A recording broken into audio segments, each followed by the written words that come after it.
lies within arid and semi-arid regions, home to 1 billion people living on less than $2 a day. The human struggle against hunger is fundamentally a battle against aridity. In China, arid and semi-arid agricultural zones cover 52% of the national territory. The lowest plateau stands as the most quintessential example. On this land, drought is an inescapable curse, and rain the sole hope. Farming at the mercy of the heavens seems a fate generation of local peasants have been unable to shake.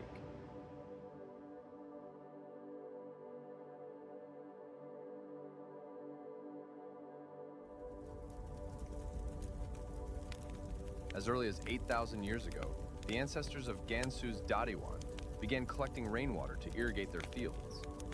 By the pre-Qin period, ridge cultivation techniques had taken shape, with intensive farming becoming a deep-rooted foundation of Chinese agricultural civilization. In the late 1980s, Professor Zhao Songling experimented with laying polyethylene mulch in farmland at Tangjiabao. At that time, plastic film was a rarity, and some mocked him as a mad old man. Yet this seemingly reckless act marked a historic step forward. During the severe drought from 1993 to 1995, plastic mulched fields demonstrated astonishingly stable and high yields, shocking the nation. Gansu, which had previously required 1 billion jin of grain transfers from the state year after year, now ranks among China's top 10 grain exporting provinces. Plastic mulch has become the winning strategy for transforming the arid and barren Les Plateau, hailed as a single sheet that settles the heavens. Following in the footsteps of Professor Zhao Songling, Professor Li Fengmin of Lanzhou University's second generation of researchers refined the plastic mulch technique. Collaborating with Yang Qifeng, director of Gansu's Agricultural Technology Extension Station, to refine and demonstrate the technology, successfully developing the full-film double-ridge furrow sowing technique. This innovation addresses the effective utilization of natural precipitation. It proves effective in arid and semi-arid regions below 2,300 meters elevation, with annual rainfall under 600 millimeters. Even minimal precipitation of 5 millimeters can be channeled by the film into furrows, delivering precise irrigation to crop roots. This marks a shift from passive to active drought resistance. This innovation has elevated maize's suitable cultivation altitude by nearly 500 meters, expanding high-yield crop cultivation areas. Today, plastic mulch has become indispensable for most crops across China.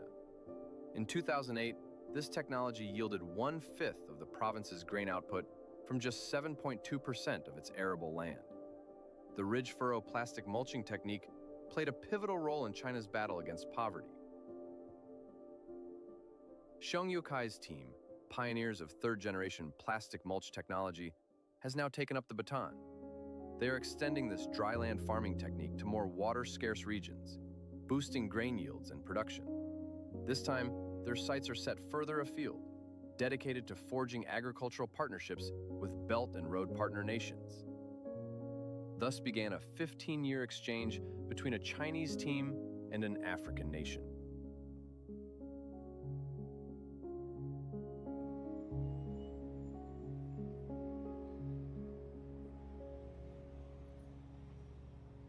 The vision of exporting an agricultural technology honed over 2 decades in China to benefit another continent was admirable, yet the path proved far from smooth.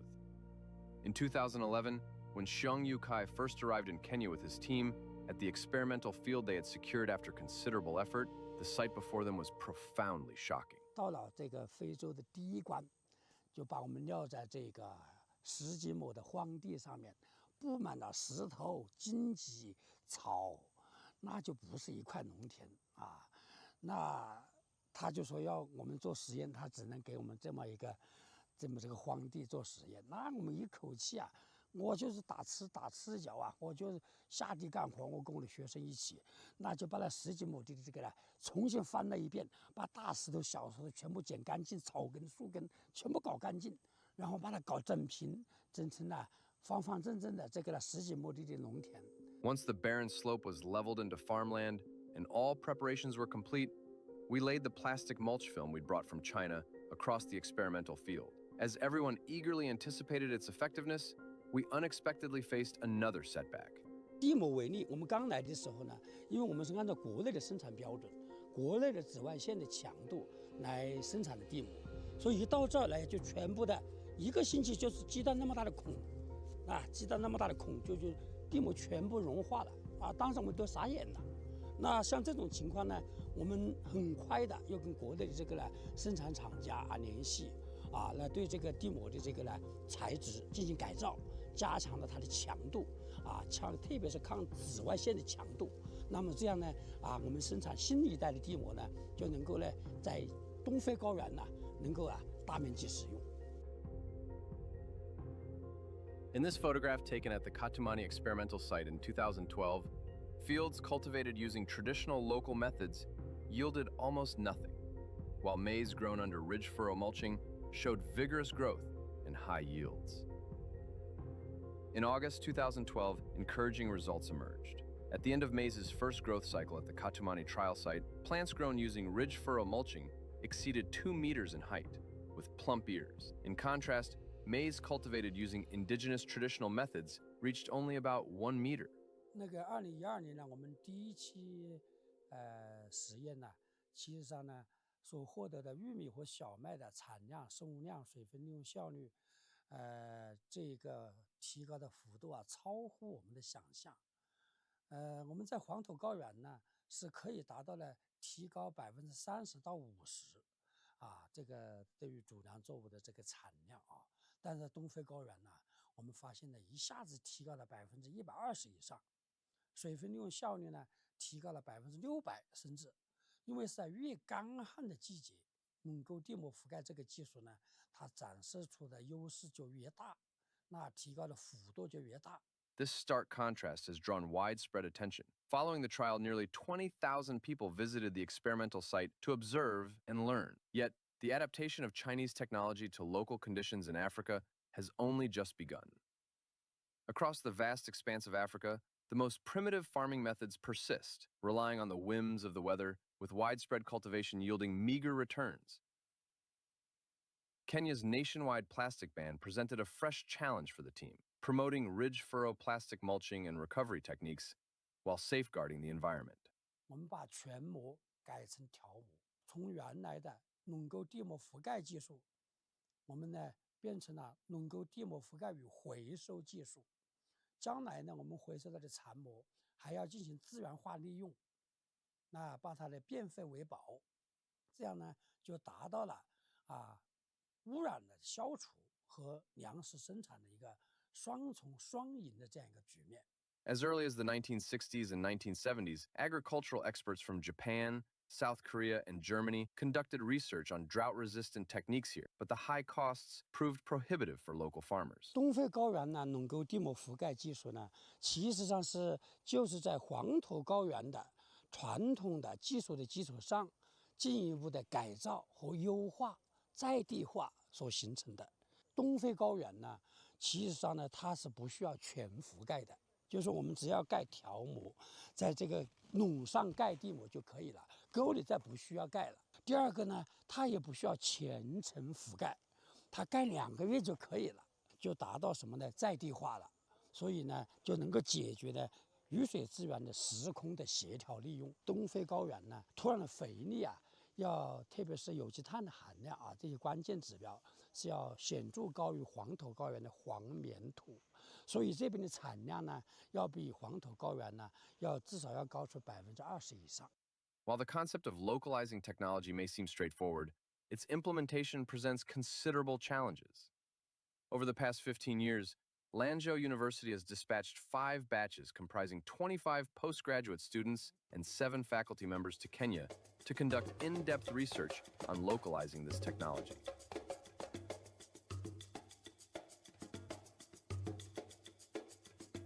Okay, then professionally, okay. So because we have achieved the good. His name is Simon Naguru, a professor of soil science and water conservation at the University of Eastern Kenya, and Xiong Yukai's earliest collaborator in Kenya.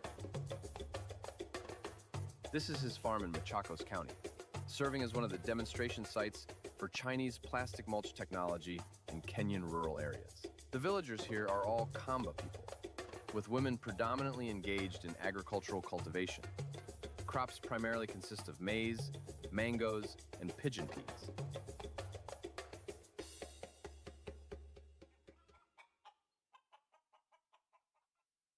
Today, Professor Simon Naguru has invited villagers participating in a United Nations project for women in developing countries to engage in on-site exchanges with Professor Xiong Yukai. 我们以为你们是天上来的了，但是我们今天看到你们跟我们一样的。Tunawaonanga wakati wa TV, wakati mnafanya wa karate. 我们是看到你们做这个功夫还有 karate sana kwa vile mmekuja karibu na sisi. 十分感谢你们到我们这边来。Asante, karibuni tena na tena sana kabisa. 谢谢，欢迎你们再来。Dr. Simon Group, I want to make a demonstrations how to use the plastic sheets. Okay, the first is the soil, treatment.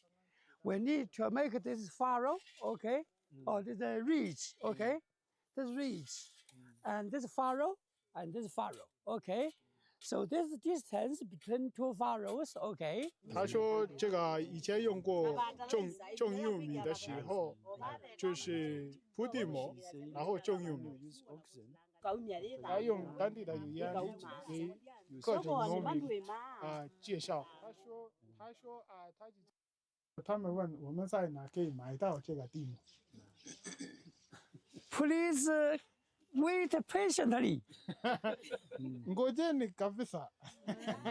We'll provide Dr. Simon Ngulu Tutapea Daktari Ngulu. much more plastic sheets. Tutapea karatasi mingi. In the future, we'll establish Tunapanga kutengeneza kampuni the factory to produce a lot of new ya plastic kutoa hizi sheets makaratasi mingi, and give you a good price. ndio tukuwape kwa ile bei nafuu kabisa. So $1 import, get a $100 income. At this moment, Mandarin, English, Swahili, and Kamba intertwine as barriers of nationality, ethnicity, and culture dissolve in pursuit of this shared goal.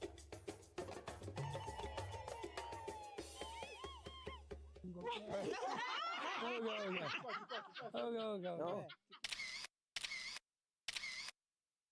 Professor Naguru, who has visited China on multiple occasions, is confident about the promotion of this technology in Kenya. Our research shows that this technology is profitable. The other thing with this technology is the probability of getting grain yield or biomass. We get rain, but people plant all the time. One season, in fact, 1 to 3 seasons is when they get out of 10. That's when they get a crop. The other, they don't get anything.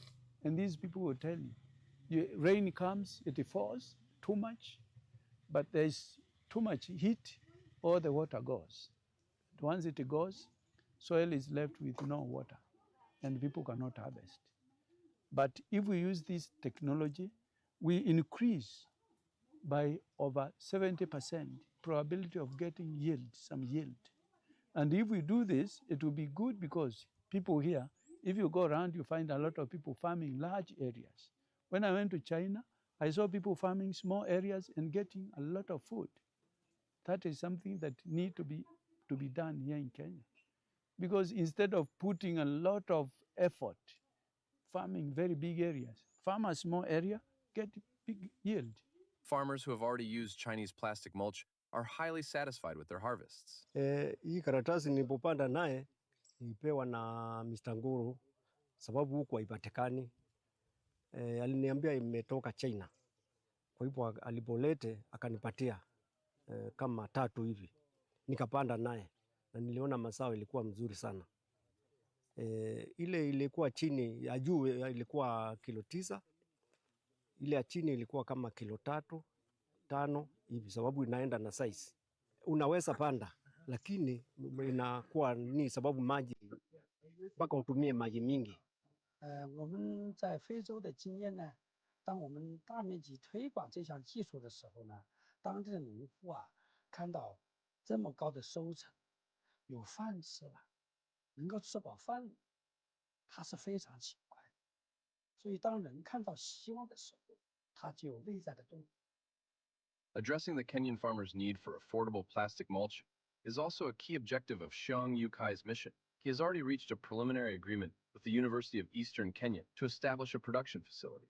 The University of Eastern Kenya also serves as one of the trial sites for Lanzhou University's ridge furrow plastic mulch coverage and recovery technology. Spanning 40 square kilometers, equivalent to over 5,000 football pitches, it ranks as Africa's second largest university by area.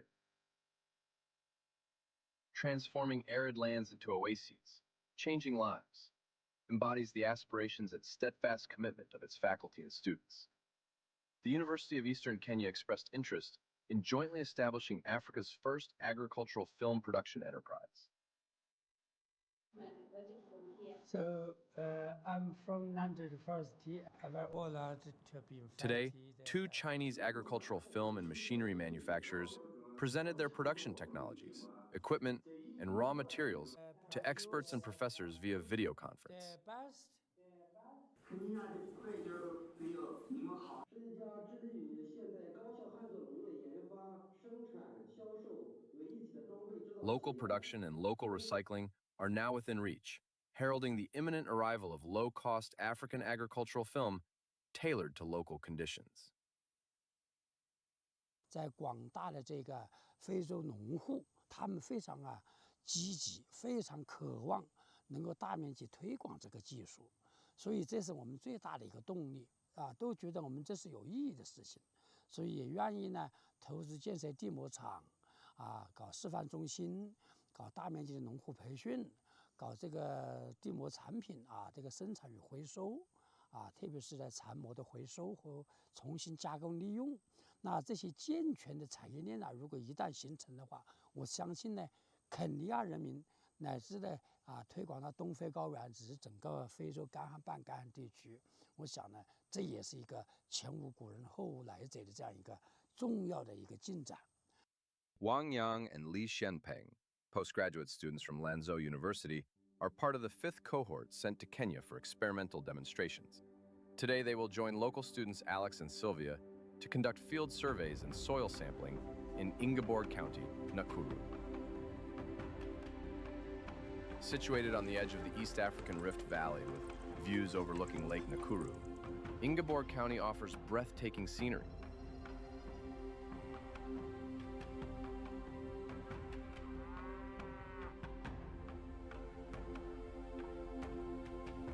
Local farmer Alan Yegon had never used plastic mulch before, having only heard of the technique.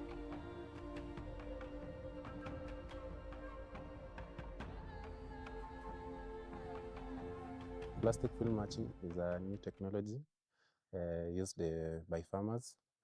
Currently in our area, we are using the traditional methods of farming to plant maize. Given the opportunity to use a plastic film mulching, it will increase our crop production by 30% and will be appreciated to introduce in our area and in this Nakuru County. Pointing to a patch of lush vegetation, locals explain, this is called Chinese grass. It was introduced from China, which substitutes grass for wood and resolves the conflict between fungi and forests. This technology has now spread to 106 countries and regions worldwide. 我们包下它一个玉米看一下，大概长了几个月？3个月。大概4个月。4个月。如果土间饱满的话，大概能提升20%到30%的产量。用我们的技术，大概能长到35到40之间，然后刚好能补充它的土间长，然后就可以使它的产量能进一步的提升。还有刚才我注意到，它这里有一个虫子。虫子。对呀。这个，而且这个玉米已经坏掉了。如果用我们的地膜技术，它会提升土壤温度，会减少虫害的发生率。对，大概得在30%。整体来看，这个地区的土壤质量还是很高的。很高的。对。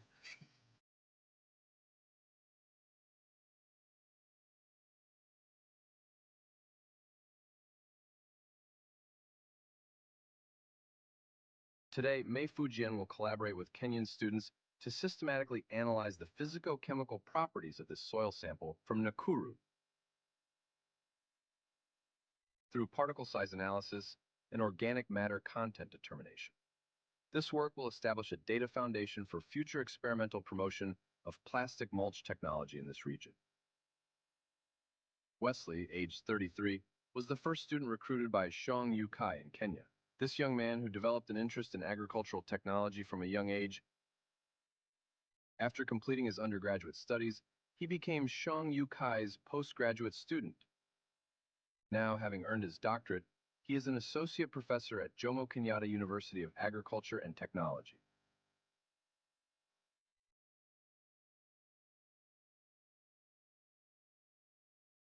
在中国的农村，我看到了很多中国的农业技术，在那边发展的很快，我们希望把这个技术运到肯尼亚，解决这个粮食安全的问题，也把农民的生活越来越好。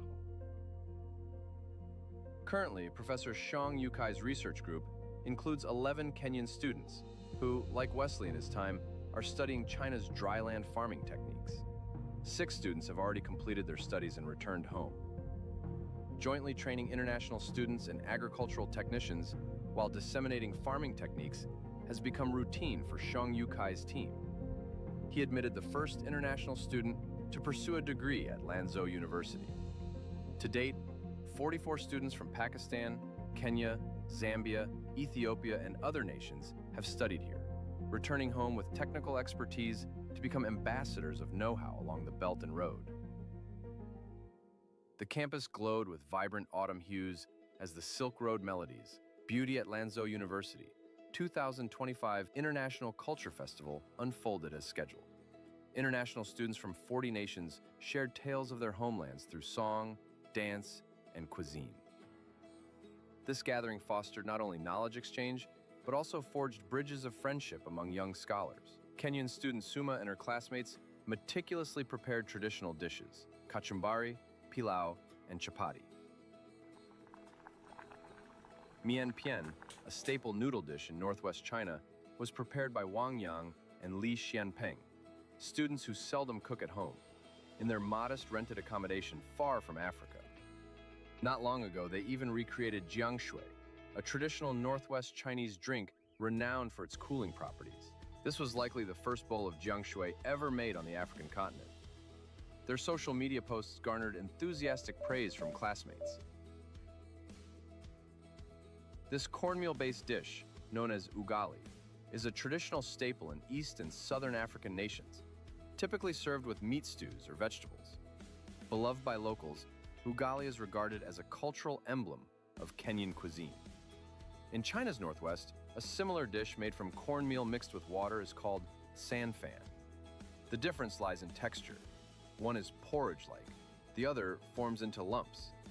Two agricultural cultures separated by vast distances have converged through cornmeal. The peoples of these two nations have been brought together by a single technology.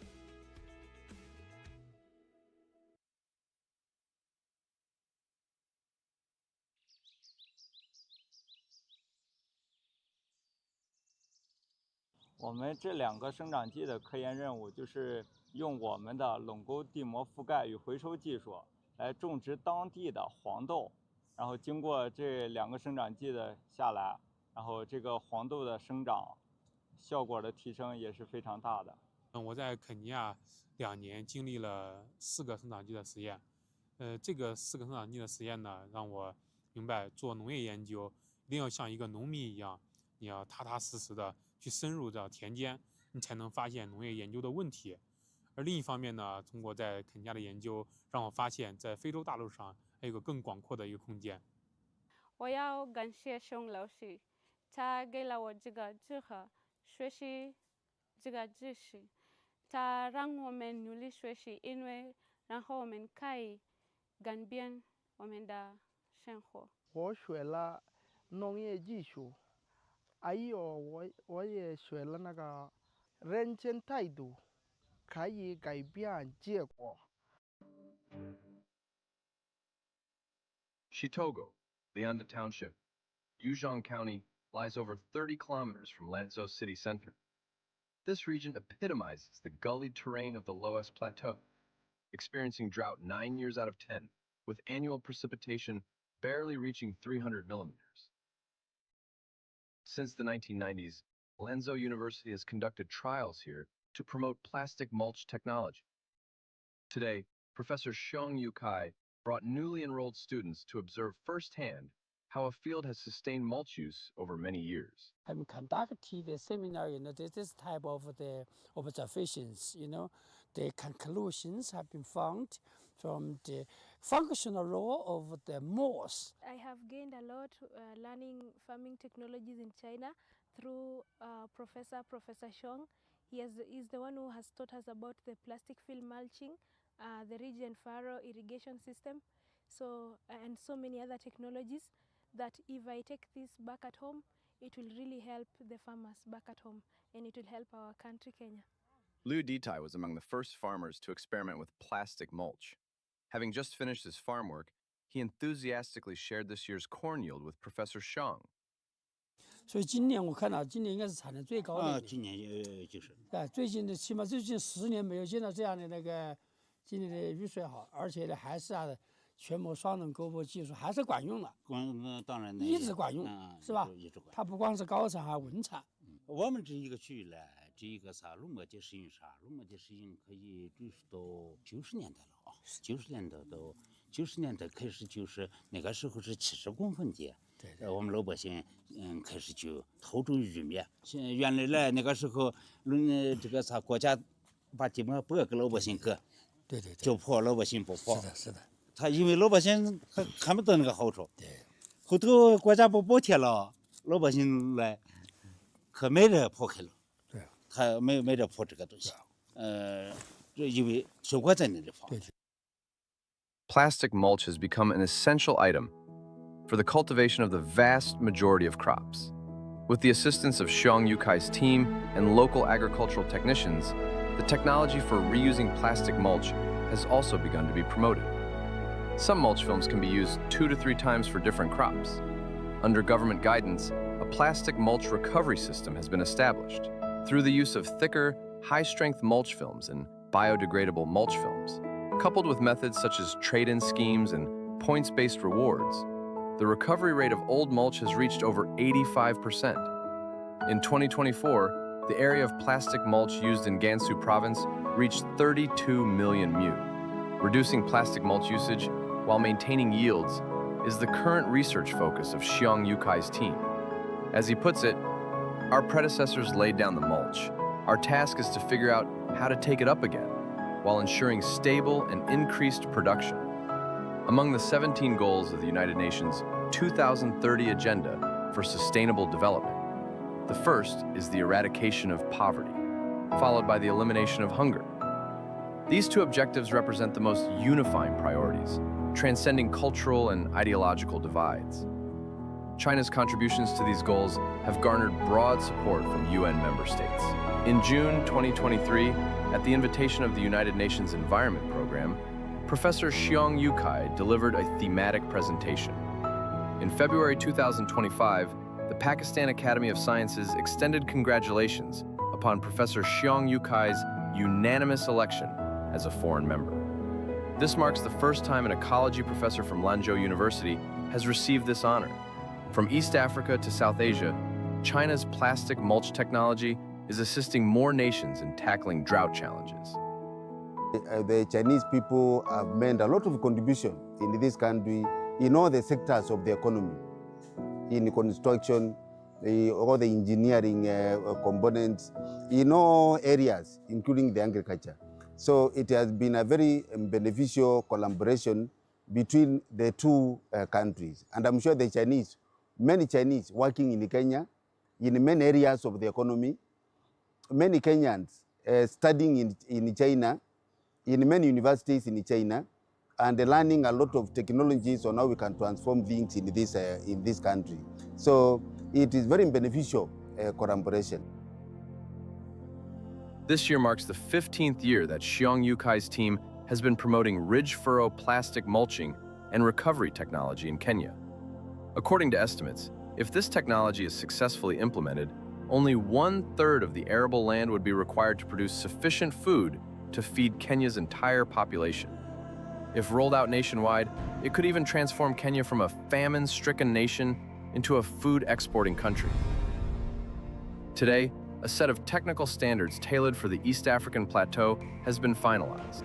Further innovations, simpler to operate, more affordable, environmentally friendly, and energy efficient, remain under continuous development.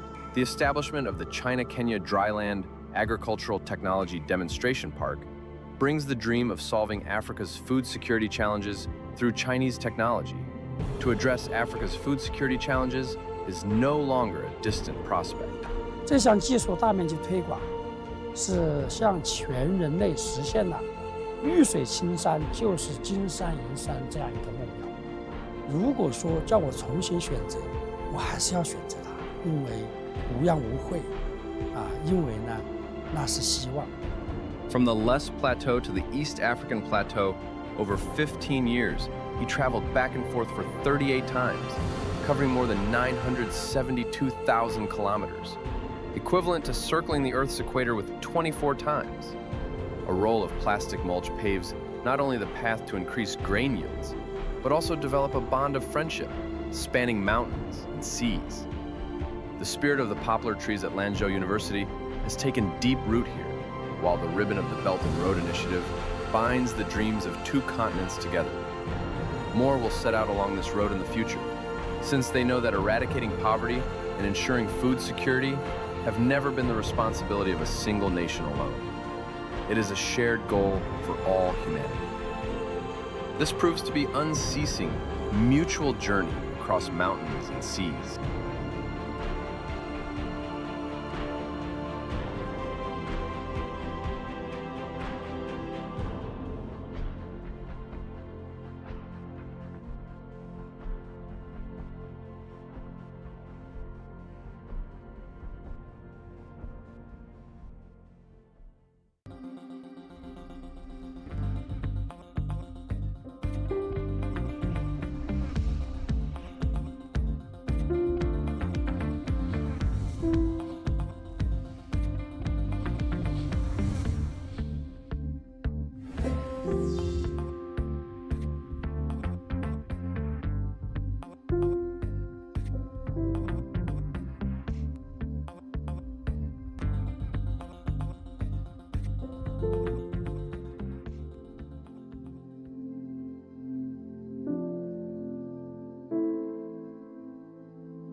Before the advent of print and electronic media, clocks, mobile phones and watches, church bells helped to tell the time of day, rang for happy occasions as well as warned of danger.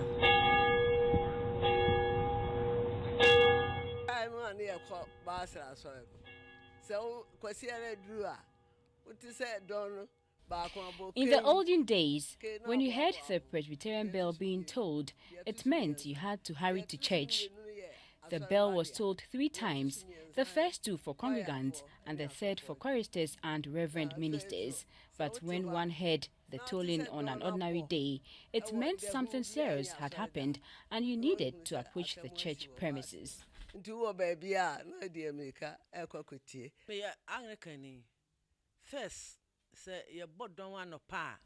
I am an Anglican. When the bell tolls in the morning, it tells the time of day. You need to work out to beat the time in order not to be late for church.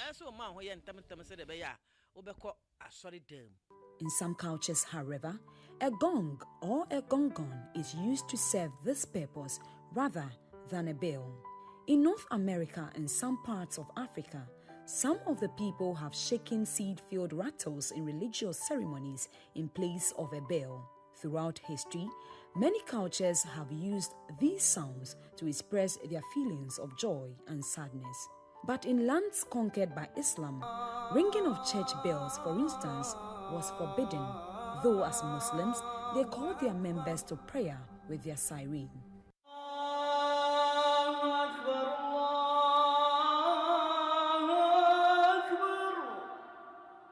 In times past, almost every church had at least one bell, whereas others had several. Does your church have a bell? Yes, definitely, sure, we have a bell. Yes, we do have a bell actually. It's part of our Catholic Orthodox tradition.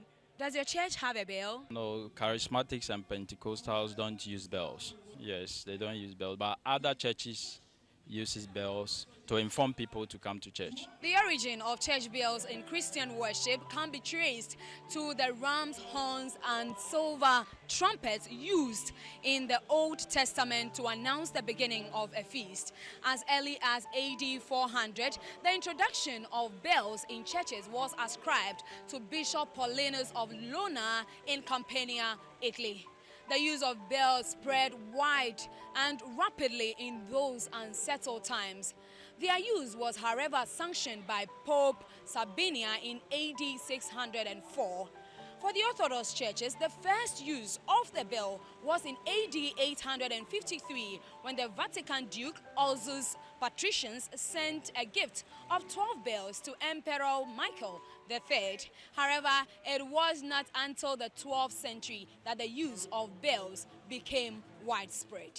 The oldest church bell in the world is one donated by Despot Alexios Slav to the Metropolitan Church in Melnik, Bulgaria, and dated 1211 to 1216. It is now kept at the National Museum of History in Sofia. Historically, since the beginning of mission work, wherever mission work started, the early converts were made to move to live within an area called the Salem.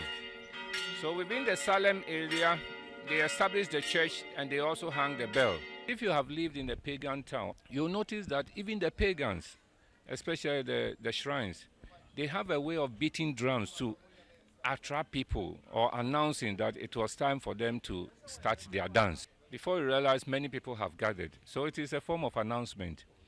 Also, in towns and communities, they beat the gong to announce that the king has a message for the people. And sometimes they will communicate the message through the beating of the gong. I think that when the missionaries started their work in Ghana, many people did not have wristwatches or clocks in there. So they will use the tolling of the bell to announce that you should get ready because it's church time. During the Second World War, tolling of all church bells in Great Britain were stopped. The bells were only rung to inform the citizens of an invasion by enemy troops. When the missionaries came, they normally give them the forest areas where they have wild beasts and wild animals and other things. So one of the significance of the bell is to scare those wild animals and take them far from them so that they can't come and then attack them. Because I know that when they came, normally they give them those areas. Sometimes thinking that maybe those animals will devour them and that will be end of it. That is one thing. And then the rhythmic aspect of it can also be considered, that it has some rhythm when it is built. That is Christianity. In Philadelphia, Pennsylvania in the United States, the Liberty Bell was rung to announce the United States of America's declaration of independence from England. President Gerald Ford rang the bell at 2 in the afternoon on July 4, 1976, to mark the bicentennial or 200th birthday of the United States of America. As we begin our bicentennial, America is still one of the youngest nations in recorded history. One union stands out: the promise of justice and opportunity for every citizen. That union is the United States of America. It was a way of uniting the whole country at one single moment to celebrate 200 years of freedom. For us Catholics, bells are very significant. It is historical. Traditionally, even before the Old Testament days, among the Sumerians, the Phoenicians, Egyptian cultures, bells were used in their worship.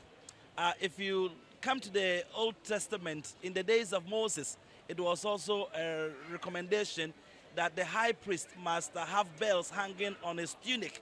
So whenever he is passing, it rings as a sign of reverence and worship for the people. So if you observe in our